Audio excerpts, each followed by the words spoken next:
Photoshop Camera is a new app that lets you be really creative with your phone. Open the Photoshop Camera app. You can use this app while you take a picture.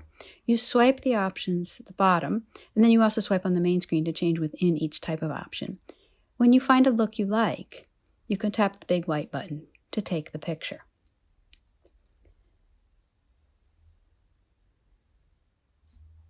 The picture is saved to your camera roll there, and then you can open it again and go in and edit it because the lens you applied is on a layer. So here I'm moving the moon and changing its size. And then I save it back out.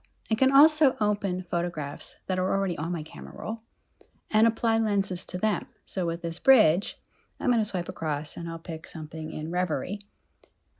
And again, remember I swipe across the picture to change the options in Reverie or in any set of lenses.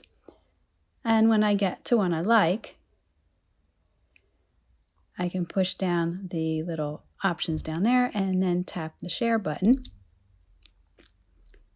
and save the picture to my camera roll so I can hand it in.